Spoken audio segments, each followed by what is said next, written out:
বিসমিল্লাহির রহমানির রহিম। রোমানা রান্না কিচেন ব্লগে সবাইকে স্বাগত। আমি তোমাদের জন্য নতুন আরেকটা রেসিপি নিয়ে আসছি। এখানে পেঁয়াজ মরিচ ভালো করে দেখো, পেঁয়াজ আর রসুন ভালো করে কুচিয়ে কেটে নিয়েছি জাতির ক্রাশ মাছ, পাঙাশ মাছকে কেটে হলুদ লবণ মেখে রেখেছি। এখানে নিয়েছি মটরশুঁটি আর ফুলকপি।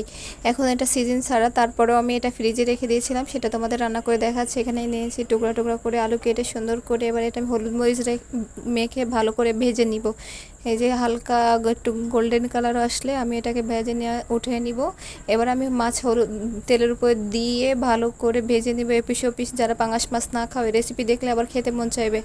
এইখানে পেঁয়াজ মরিচ পেঁয়াজ আর রসুনের কুচি ভালো করে তেলের ভিতরে দিয়ে ভেজে নিচ্ছি। দেখো এখানে এই যে ভেজে নিচ্ছি আমি ভালো করে। এই যে দেখো এখানে একটু পানি দিয়ে দিব, দিয়ে এটার মধ্যে লবণ দিয়ে দিব। এবার ভালো করে একটু কষিয়ে নেব, ঝিকিমিকি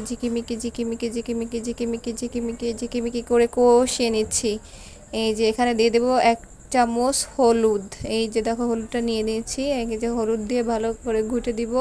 আর দিব 1 চামচ শুকনো মরিচ দিয়ে এই যে দিচ্ছি। দেখো ঘুটে নিচ্ছি ভালো করে, আবার ঝিকিমিকি করে ঘুটে নিচ্ছি ভালো করে। নাড়িয়ে চাড়িয়ে দিচ্ছি। এই যে দেখো ভালো করে নাড়িয়ে চাড়িয়ে দেওয়ার পরে মশলা থেকে যখন বুঝবা যে মশলা হয়ে গেছে, তখন মশলা থেকে একটা তেল বের হবে। এই যে মশলা হয়ে গেছে।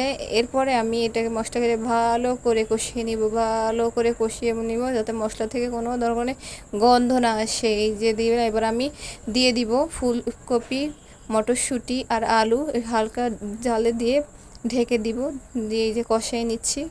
দেখো কষানো হয়ে গেছে, এখানে তেল বেরিয়ে আসছে আমার তরকারি থেকে। এই যে দেখো এবার আমি দিয়ে দিব এতে পরিমাণ মতো পানি দিয়ে দিলাম। হয়ে গেল আমার তরকারি রান্না প্রায় শেষের পথে। পানি দিয়ে দেখো একটু নেড়ে ছেড়ে দিয়ে এই যে যা বেশি করে জাল দিয়ে দিয়েছি, এখানে হয়ে গেছে তরকারি বুটবুট করতেছে। এই যে তৈরি হয়ে গেল আমার মটরশুঁটি, ফুলকপি, আলু, পাঙ্গাস মাছের রেসিপি। তোমরা যারা পাঙ্গাস মাছ পছন্দ না করো, এইভাবে রান্না করে খেলে ভালো করে মাছটা ভেজে নিবা, তাহলে পাঙ্গাস মাছ খেতে ভালো লাগবে এবং যারা খাও না তারা খাবা। দেখো তৈরি হয়ে গেল আমার মজাদার স্বাদের পাঙ্গাস মাছের রেসিপি। অনেকের পাঙ্গাস মাছ ক্রাশ। আল্লাহ হাফেজ।